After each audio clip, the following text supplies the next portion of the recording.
ආයුබෝවන් සුබම සුබ දවසක් වේවා මගේ යාළුවෝ සියලු දෙනාටම මම අද කියලා දෙන්න යන්නේ ඉතාමත් පහසුවෙන් ඉතාමත් කෙටි කාලයකදී පොල් තෙල් හදාගන්නේ කොහොමද කියලා. මම අද හදන්නේ ගෑස් ලිපේ. ඔයාලත් මං කියන විදිහටම හදන්න පොඩ්ඩක්වත් වරදින්නේ නැහැ. ඔයාලා මුලින්ම ලොකු පොල් ගෙඩි එකක් මෙන්න මේ වගේ ගාලා එකතු කරගන්න. මම නම් මෙතනදී වේරිච්ච පොල් ගෙඩියක් තමයි බින්දලා ගාලා එකතු කරගෙන තියෙන්නේ. මම දැන් මේකට වතුර එකතු කරලා බ්ලෙන්ඩර් කප් එකට එකතු කරලා හොඳට අඹරගෙන එන්නම්. ඔයාලත් හොඳට උකුමුකු පොල් කිරි ටික වෙන් කරගන්න.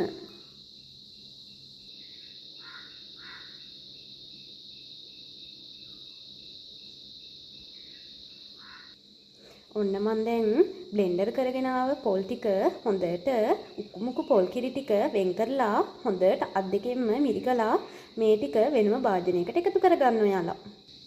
ඔන්න යාළුවනේ මම දැන් ගොඩාක්ම උකුවට පොල් කිරි ටික හොඳට මිරිකගත්තා. මම දැන් මේ ටික පැය 2-3ක් වගේ ශීතකරණේ පහළ කොටසේ දාලා මේ භාජනේ අරන් තියෙනවා. ඔයාලත් ඉක්මනින්ම මේක කරගන්න ඕන නම් ෆ්‍රිජ් එකට දාලා තියන්න. ඒ වගේම පැය 2-3කට පස්සේ එළියට ගත්තාම දී කිරි ටිකයි මිටි කිරි ටිකයි වෙන් කරගන්න ගොඩාම ලේසි. පොල් තෙල් ටික හිඳිනකොට අපිට ඒක ගොඩාක් පහසු වෙනවා. ඒ නිසා තමයි ශීතකරණයට දාලා එකතු කරගන්නේ. හරි අපි දැන් ශීතකරණයේ යට කොටසේ මේක පැය 2ක් හෝ 3ක් තියමු.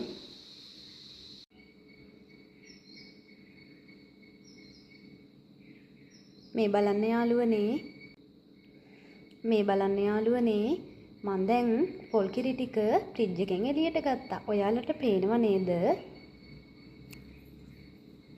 ඔයාලගේ ෆ්‍රිජ් එකෙන් එළියට ගන්නකොට මෙන්න මේ වගේ මිදිලා නැත්තම් ඔයාලා තව ටික වෙලාවක් තියලා එකතු කරගන්න. එහෙම නැත්නම් ෆ්‍රිජ් එකේ උඩ කෑල්ලේ තියලා පැය භාගයකින් විතර මෙන්න මේ වගේ වෙනකොට ඉක්මනටම ගන්න. දැන් අපි මේකේ මෙන්න මේ කැට වෙලා තියෙන කොටස අයින් කරගමු. වතුර වගේ කොටස් එකතු වෙන්න දෙන්න එපා.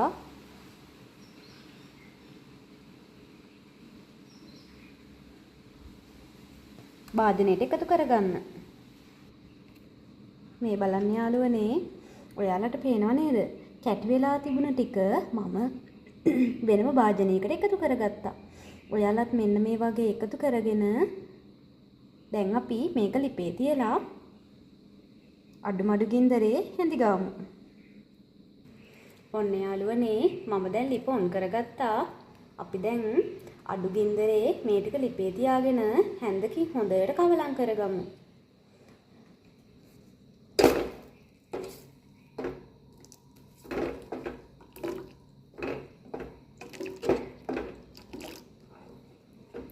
මේ විදිහට කරාම පහසුවෙන්ම ඒ වගේම ඉක්මනින්ම අපිට තෙල් ටික අරගන්න පුළුවන්. දැන් මෙන්න මේ වගේ කැට ටික අයින් කරගත්තට පස්සේ ඔයාලට දීකිරි වගේ කොටසක් ඉතුරු වුණානේ. ඒ ටික විසි කරන්න එපා. ඒ ටික ඔයාලා කෑම හදන වෙලාවට කෑමට එකතු කරගන්න පුළුවන්.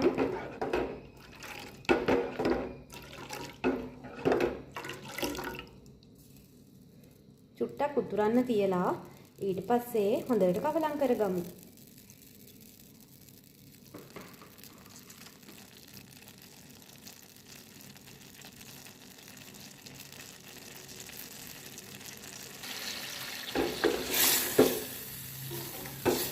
ගින්දර ගොඩක් අඩු මට්ටමේ තියාගන්න. කොයිම වෙලාවකවත් ගින්දර වැඩි කරගන්න එපා.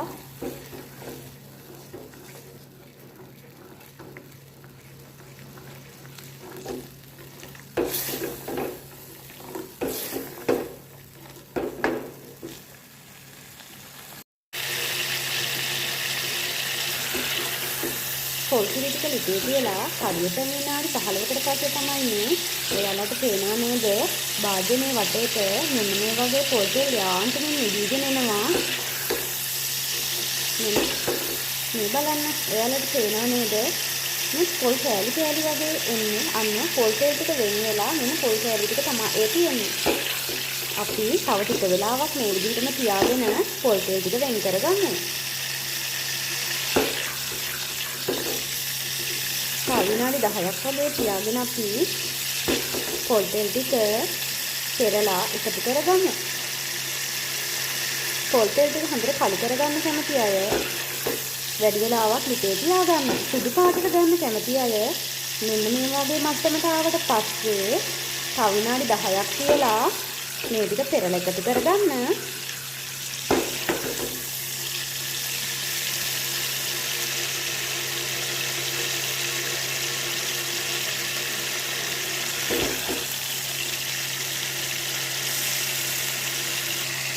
මේ බලන්න යාළුවනේ හරියටම පොල් ටික ලිපේ තියලා විනාඩි 20කට පස්සේ තමයි මේ.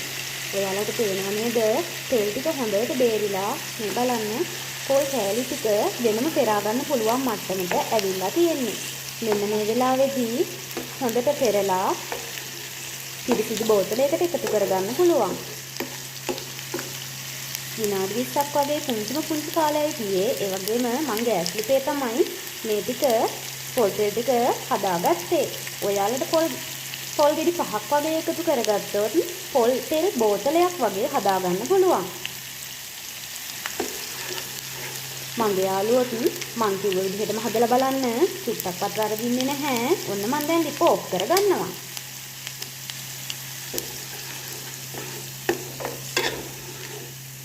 අලුතෙන් එකතුණු මගේ ආදරණීය යාළුවන්ට මතක් කරන්න කැමතියි තාමත් මගේ channel එක subscribe කරලා නැත්නම් අදම subscribe කරන්න.